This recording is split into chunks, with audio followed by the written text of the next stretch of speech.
Critical thinking and conceptual leaps, how to think smarter and more creatively.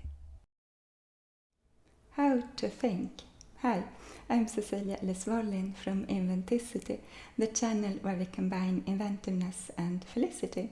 And the topic for this video is how to think, how to be a good critical thinker and how to be a great inventive thinker.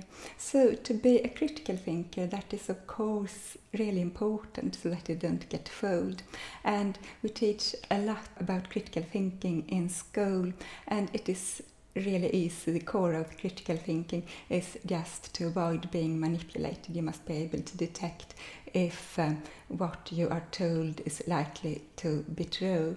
And we have several techniques for this, but when we have left school we have hopefully internalized this, and that's the best, when we have internalized our critical thinking so that we don't have to use certain techniques, because using techniques for critical thinking makes us prone to manipulation. But what is more important, or as important as being a great critical thinker, is to be able to think creatively and to be able to make conceptual leaps. What is a conceptual leap? A good example is Copernicus, when he realized that the Earth is not the center of the universe. So when you make a conceptual leap, then you are brave enough to leave the definitions and the words and the models you have inherited from past generations or past scientists or the scientific world or the world around you, and you're able to realize from what you see and from what you detect that another understanding, another model, a completely other way of understanding this is better. That's a conceptual leap. And this can be used if you are a forefront scientist. It's really useful if you are a forefront scientist. But it is as important in our everyday lives.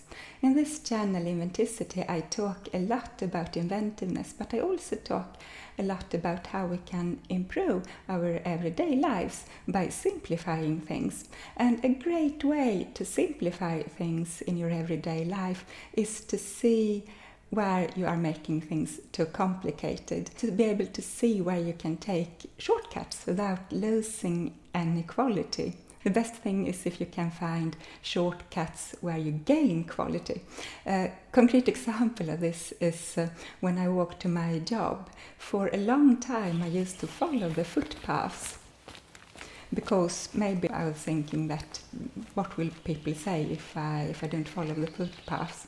But then I realized that I can go the straight way through the forest, and I did not lose any quality because I enjoy walking in the forest. So now I can get to my job 5 minutes faster just by going through the forest and enjoying walking on the mossy grounds in the forest. What more can you do to improve your thinking? Yeah, to be a better critical thinker and to be a more creative and innovative thinker, it's really good to write, because when you write, you can read what you have written with critical eyes, and you can detect where you have weaknesses in your thinking, and that way you will be able to improve your future thinking. So another way is to read poetry. I love to read poetry, and I think that one of the main reasons I love poetry is because it forces me to make conceptual leaps. That's one of the most prominent features in poetry, the conceptual leaps. And to be a really good poet, you must be able to make these conceptual leaps. So writing and reading poetry is really good if you want to improve your thinking. And many really great scientists, they have loved to read poetry and have been interested in poetry and philosophy. So reading poetry might be useful for you, or you can for certain find other methods but don't be afraid to make conceptual leaps. Maybe they are not always successful, but make them anyway, and then you can analyze if it is a good idea you have come up with or a good model you have come up with. And if it's not good, then you can just throw it in the trash bin. So make conceptual leaps and be a really critical thinker and read and write a lot. That's some pieces of advice I want to give. I will talk more about simplifying life and being inventive in my future videos, among other things. I will also soon make some videos about autumn photography. But that's all for now, and I look forward to seeing you in the next video. I hope you enjoyed this video.